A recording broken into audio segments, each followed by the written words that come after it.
Hello and thank you for joining us on Sideline Story, your destination for sports news, analysis and discussions. I'm Brandon Yates and today we will be discussing the US Open tennis tournament. We'll be looking at some of the top performers from China, the return of Novak Djokovic, as well as his emerging rivalry with Carlos Alcaraz. To help me unpack these talking points, I'm joined by two fantastic panelists, Yang Guang and Tian Yu. And Yang Guang, of course, as tennis fans, we look forward to Grand Slam events every single year. The US Open is probably one of the most exciting ones, but this year in particular has been exciting for us based in China because of just the incredible performances from numerous Chinese tennis players. Can you tell me about some of their performances and, how they've been doing at the US Open so far this year? Yeah, I really enjoyed how Zheng Qinwen performed. Yes. If there is one single player from China that did quite well at the US Open, it must be Zheng Qinwen. I mean, reaching the Grand Slam quarterfinals for a 20-year-old is just Remarkable. a marvelous achievement. Yeah, and she ousted last year's finalist Ons Jabeur, which was her first victory over a top 10 player at a Grand Slam. Probably one of the biggest upsets, particularly at the US Open this year, I would say. True, and also she said after that match, if she plays the right tennis, she is able to beat anyone. This just reflects how confident she is right now. I think that's so important. We've seen so many talented up-and-coming tennis players over the years, perform relatively well on the global stage, but they seem to lack that killer instinct or that confidence and self-belief. So, having talent is one thing, but also having that mentality to tell the rest of the world and show the rest of the world, look, I'm the best, I can achieve things, I can, dominate this sport. I think that's also equally important as, a high level of talent. And it seems like Zheng Qinwen has that combination already at such a young age. Yeah, even though she got knocked out by world number 2, who's going to be the world number 1, by the way, Aryna Sabalenka. But I think, she should be proud of her 100%. performance at the US Open. And I think, going forward, I think it will also be an invaluable experience for her as well to, come up against these world-class players that also have a lot more experience than her, I guess. I think that she will definitely come back next season a lot stronger. And she definitely would have gained confidence from defeating the likes of Ons Jabeur and, putting up a fight against Aryna Sabalenka and just getting this far in the Grand Slam tournament. I can't think of when last a Chinese female tennis player has done this well at a Grand Slam event. So she should be very, very proud indeed. And I think that she will absolutely dominate next year. So she's definitely going to be a tennis player or just an athlete that we'll be watching next year and hoping for the very best and just, expecting a lot more from her going into the 2024 season. Yeah, and fans already have a new nickname, Queen Wen, rather than Qing Wen. Yes, right. Like as in the Queen, right? Yeah, and she said she really likes it. Yeah. It's not the first time, Zheng Qinwen has made a splash in the tennis world, but I think she has made it bigger, further this time after some really big setbacks earlier this year. I would say she went into a rookie's war, I would put it this way, earlier this year, getting knocked out from the French Open and Australian Open second round, and she switched her coach to Wim Fisetti, who is the former coach of Naomi Osaka and Halep. Right. Simona Halep, yeah? Yeah, Simona Halep. And but it didn't really immediately lift her game to another level, and she got knocked out at Wimbledon in the opening round. Then people started to ask questions, and some fans even claim that Zheng Qinwen is just flash in the pan. That's quite harsh though, right? Considering how young she is and relatively inexperienced. I think it's quite harsh to make that assessment before they've kind of reached their peak. And I don't even think she's anywhere near her peak. I think she underwent huge pressure during that period of time because everybody was expecting her to be the next big thing in Chinese tennis. Right. The turning point, though, came in July when she claimed the first WTA title at the Palermo Open, even though it's just a WTA 250 event, and she won it after some tough matches. But I think it's a huge confidence booster, right? Like, even though it's not necessarily a world-renowned tournament, I think just getting that confidence from winning your first tournament will be huge for her confidence, Yeah, and then to the US Open, I noticed some tremendous improvements from her, both from the technique and mental aspect of the games. I mean, her powerful forehand is still there, but her backhand improved a lot. Very stable. Do you think that might have something to do with the new coach? I believe so. From the technique side, her coach got her into some new tricks, I think. And I remember a fan said on social media, Zheng Qinwen's backhand reminded him of Li Na's backhand, which is a very massive compliment. That's a huge compliment, considering the success that Li Na had, in those early 2010 years at the Australian Open and the French Open with those victories. And the Zheng Qinwen's return of serve also became more determined. And that's a critical element to anybody's game, right? Is being able to return, someone that has a massive serve. Yeah, in that win against Japan, I noticed return aces from Zheng Qinwen, very incredible. And also her unforced errors became fewer. Yeah. And that's definitely coaching and experience, because I think with a lot of young players, they tend to have a lot more unforced errors. They seem to have a lot more unforced errors than, more experienced players. So I think that probably has a lot to do with, of course, gained confidence and just from experience and coaching as well. Yeah. So I think that's a huge step in her maturity as well. And most importantly, her mindset of the game, from the game. She is just calmer on the court whenever she's got upper hand or not, which is the biggest change I noticed from her game. Something that's a little bit concerning for me right now at this point in her career, and something that she struggled with in her early days, was, like you mentioned, the pressure that she feels from the expectations that the Chinese fans have of her being the next big thing and potentially the next Li Na, or even being better than Li Na going forward in her career. Now that she's made a global splash and had a really successful US Open tournament, do you think that she will be able to deal with potentially even increased pressure going into the 2024 season? Yeah, I think there's a lot of pressure to deal with. Huge amounts, yeah. And we have to say she's a little bit inconsistent in some performances, like the third round match against the Bronzetti and the first set loss against Arena Sabalenka was a plunge. But I guess those hurdles that she eventually overcame in those matches, that's also going to be great for her experience, right? Yeah. You don't learn from success, you generally learn from failures. And the fact that she was struggling in those matches and still managed to win, I think that will be huge for her confidence levels as well. She definitely learn lessons from those losses. And most importantly, she's on the right track, and some huge improvements have been made. Yeah, we just have to hope that she keeps that mentality where she can keep the confidence and kind of be aware of the pressure that I guess that's been placed on her shoulders from Chinese fans, which is to be expected because she really has made a splash and she really is a supremely talented youngster coming from China.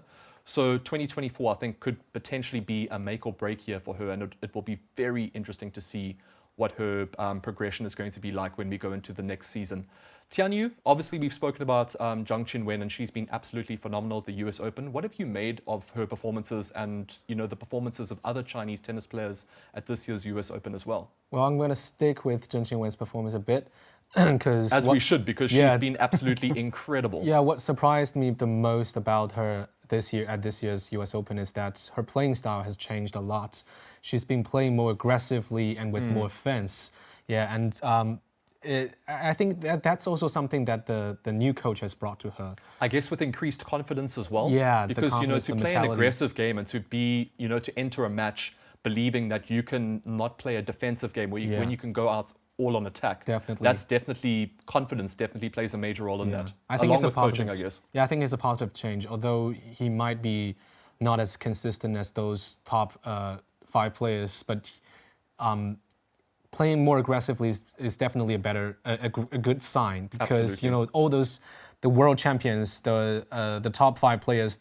The champion is almost always the one who is dominating the game, not the one who is always putting on a defensive strategy in the game. They kind of lay their marker in the match early. Yeah. Even if they don't necessarily win that match or play the best, they normally come out firing first. Yes. Yeah. And so it seems like that's something that Zheng Qinwen is doing now with her increased confidence. Yeah, of course. That's a big improvement as for me in terms of her performance in this year's US Open. And apart from her, the Chinese girls are doing incredibly well in this year's US Open. Chinese players Wang Xingyu and Xie Shuwei just won the French Open, this women's doubles this year, and they have been continuing to make breakthroughs in this year's U.S. Open by beating third seed Coco Gauff and Jessica Pegula. Incredible. Yeah. This is a Who tough are two nut. highly regarded singles players, so This is that's really a huge achievement. Yeah. a tough nut to crack, and they two extremely powerful opponents, and yet they won with relative ease. So Amazing a major achievement for them, and congratulations to Wang Xingyu and Xie Shuwei. And also another highlight for the male players is Zhang Zhizhen, who just defeated world number 5 Casper Ruud. Yeah. Zhang Also Zhizhen, another massive upset at the US Yeah. Open. No one was expecting that, and he absolutely blew Casper Ruud away. And he Yeah. was one of the favorites to actually go on and potentially lift the trophy. Yes, and he became the first man from the Chinese mainland to beat a player in the top 5 of the ATP ranking. Fantastic. Yeah, and one thing that also impressed me a lot about Zhang is that his mentality has also improved a lot from his previous So editions important, of right? the Like tournaments. we've touched on it a couple of times, Yeah. you know, talent and mentality, they have to go hand in hand to get to that next level, it seems like, particularly in individual sports like tennis, right? And beating someone whose world rankings higher than you is definitely going to help with your Hugely. mentality. Yeah, with the confidence Definitely. levels, yeah. But Yang Guang, it seems like 2023 and particularly the US Open has been a breakthrough year for male and female Chinese tennis players. What do you think has led to this increased level in their performances and just the increasing number of talented players coming through from China? I think all this started from Li Na's success. Yeah, definitely. The first Grand Slam women's singles champion from Asia. Yeah, massive breakthrough for the it's Asian like, continent. It's like how Yao Ming changed the Chinese basketball. Right. Like Li one Na- of those like breakthrough moments where it kind of changes people's mentality about that sport in that country or even in that continent. Yeah. That like, wow, someone that looks like me, is from the same continent as me, is doing something that seemingly was unachievable back in the past. That's a huge breakthrough moment, and I think Li Na was a part of that conversation. Yeah, Zheng Qinwen also admitted that she started to play tennis partially because of Li Na's success. Love that. She said Li Na's 2011 French Open title planted a dream seed in her heart. And yes, after Li Na's success, China started to introduce more WTA and ATP events in this country, besides the existing ones in Beijing, Shanghai, and Guangzhou, and investments poured in. And also, like Shenzhen hosted the WTA finals. In the 2019 edition of the WTA finals, the winner, Ashley Barty, got the bigger prize money than the ATP winner, Tsitsipas, that year. This just reflected how much China weighs in professional tennis. Yeah. And also after Li Na, more kids started to pick up rackets to play tennis, including the likes of now professional players Zheng Qinwen, Wu Yibing, Zhang Zhizhen. And actually, tennis is the sport which Chinese athletes did, I think, the best in terms of connections with international scope. Okay. There's a report showing that there are 20 million tennis population in China. Wow. Which ranks second in the world, only behind the US. That's massive. And also visually, I can feel the number of tennis courts are increasing these years. So just public participation is a huge factor in this growth in talent, right? Yeah. Just more people playing tennis, then you've probably got a better chance of finding talent. Definitely. And those tennis courts are always booked way in advance. Fantastic. So they all just... So there's a high demand for tennis yeah. courts, right? And I guess a lot of it has to do with the success of the athletes that we've been talking about. Yeah, again, it all started from Li Na's success, and it's growing into something. Yeah, Yeah. one thing more about Li Na's effects in terms of how she lifted the position of tennis in China is that many Chinese tennis professional players actually started their careers in playing badminton. Right. And and after Li Na's success, more people are coming to realize, wow, tennis, you can achieve so much success in tennis. And that kind of inspired generations and generations of players to follow suit. Yeah. Yeah. It seems like a career in professional badminton has never been a far reach for Chinese kids. Everyone believes like, look, this is a sport that I can succeed in, and I guess it wasn't felt in the same way for tennis. And then when Li Na had her success, then I guess youngsters thought, oh, well, this is a career that someone that's Chinese is clearly exceeding in. Maybe this is something that I can pursue going forward. And I guess it's a huge indicator that the success of individuals and teams in China has a huge impact on their future success. And it looks like Li Na was one of the people that instigated the growth of the current, really up and coming talented Chinese tennis players that are coming through right now. The trailblazer. The power of idols. For sure. Yeah. So I guess, the success of Li Na and other Chinese tennis players, the increased participation, that's all had a factor. Are there any other factors that you can think of that's, brought through this talent that we're seeing right now? I think the Chinese government is also paying more attention to this sport as well. The government has been giving a lot of support in terms of developing tennis in this country. Yeah. We have seen that the government has been investing heavily in infrastructure, coaching, and player development, all kinds of things. But do you think that's due to the success of athletes like Li Na? Yeah, definitely. Okay. After the government seeing that we can have talents like Li Na, they are determined to build more sustainable training system to develop and create more opportunities talents. for others to reach that level. Yeah. That's fantastic to see. Yeah, we're seeing a lot of world-class training facilities like the Jimdale International Tennis Academy in Shenzhen, and also Potter's Wheel in Beijing. These are the ones that we can try maybe. Yeah, I'm open to it. Yeah, and also as after Li Na won the Australian Open title, the tournament began to brand itself as like an Asian slam. So after Li Na won it, the major tennis events are also attracting sponsors and TV rights deals from China. And by 2019, tennis was estimated to be a $4 billion business in China.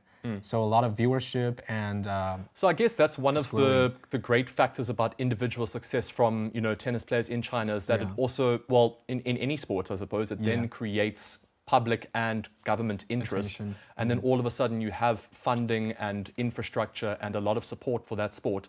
And I guess that also plays a factor in the pressure that some of these athletes feel, because they know if they succeed, they can create opportunities for so many youngsters coming through. So it is a great thing, but then again, at the same time, I think it also does put a lot of pressure on the likes of Zhang Qinwen and other athletes in other sports that could potentially be of great success for China, which is, I guess, something very difficult to deal with as an athlete. But then again, when they do achieve success, the kind of knock-on effect of the success of these athletes has such a great impact on future generations. And I think that's something that we've seen in tennis. And I think it started with the likes of Li Na, and now we're seeing it in 2023. That China is really progressing in the tennis world, which is fantastic to see. We're seeing a bunch of young talents emerging, like Shang Junchen, Zheng Qinwen, and Wu Yibing. They are all achieving great breakthroughs this year. Absolutely. Yeah. And speaking of great breakthroughs, and I guess the return of some greats, and one of the GOATs, I suppose, Novak Djokovic is back at the US Open Yangguang, and he really has been fantastic up until this point, in my opinion. But what have you made of his performances so far? I think he's dominant as ever. As always. Yeah. As he has been for 5-10 years. He's just been incredibly consistent, right? Even though there were some scary moments for him, like the third round match against his compatriot, Jerry. He was Yes. 2 sets down. It's just unbelievable. Mentality, right? Yeah. Fighting back from 2 sets down, it's critical. How he is able to, make adjustments on the court during the match and to trigger the comeback. Actually, I think beating Djokovic is almost impossible now in a 5-set But match. Alcaraz did it. Yeah, just with the I know you would mention that. but just with the fitness and determination and that fire in the belly that he has, he really still seems to have it. I remember there was a close line call in one of his matches, and one of his supporters shouted out. Yeah. And he looked at the crowd and shouted at them. And when he was winning points, he was just, pumping his arms, and he just looked as fired up as he was when he was 21. Yeah, and even at the age of 36, he still has that fire and that determination to succeed. Yeah, it's unbelievable. It's they're giving they're spurring his determination Yeah. and fight. But the he will probably to loves fight. that. I think it's a Yeah. huge part of his game. I think Yeah. he needs that to succeed. Yeah. That's why I think he should won that Wimbledon final against Carlos Alcaraz. Right. He really underestimated his opponent a bit He sure before did. that final. But I'm gonna disagree here because Djokovic. Even though you would say that Djokovic didn't play those warm-up matches before coming into Wimbledon. Good point. Good Yeah, point. but we can all see that he's in scorching hot form. He came into the tournament as a champion, and yet. But that's the Alcaraz debate, though, right? Like, Yeah. especially for older players, they have to kind of determine should they rest and prepare for Grand Slam tournaments, or should they play a little, Yeah. a few more Take a break. lesser known Yeah. tournaments in order to build up that confidence and that form. But then again, on the flip side of that, the fatigue levels increase. Yeah. And I think that's something that Djokovic is going to have to manage as he gets older and progresses in his career. Yeah, that's the break he needs that, I think. And yeah. But it And- seemed to be a factor that potentially led to his loss against Carlos Alcaraz in Wimbledon, right? But it doesn't seem to be affecting him at the US Open. And it's a tournament that he's missed, I think, for 1 year, 2 years? For 1 year, I think. He missed last maybe. year. Yeah. And now he's returned, though, so and it looks like he hasn't ever stepped away. Yeah, and to let you guys have a clear idea of how awfully strong Djokovic is, it was it was safe to say that Taylor Fritz came to the quarterfinal in a very good form. Yep. He eased through his first 4 rounds at the U.S. Open without much trouble. 50 service games played, 49 service holds, and 0 sets dropped. Crazy. That's an incredible statistics. And not to mention he was playing in his homeland with so much support from the fans and the spectators. But sometimes that can have a negative effect on some players. No, Yeah, honestly, it because I does. feel like, yes, it is great to have the whole home crowd behind you, but then again, at the same time, you realize all that pressure's on you as well. So Yeah. maybe that also played a role in his loss. Maybe, but but still the I feel like you disagree, though. You just think that, like Djokovic just came and the destroyed him, right? spectators, the spectators were also shouting at Djokovic, right? Yeah. You mentioned that. They always And- get behind their Yeah, home players. Yeah, so the pressure of this 23-time Grand Slam winner was still there, and actually Fritz hit more winners than Djokovic in the quarterfinal, 33-25, but he was simply demoralized by the pressure facing a top player. Yeah. And just that making- never say die attitude that Djokovic has. I mean, Yeah. he just refuses to lose sometimes. It's Yeah. incredible. But I still think he paid the price when he lost to Alcaraz at Wimbledon final because he skipped all those warm-up Yeah.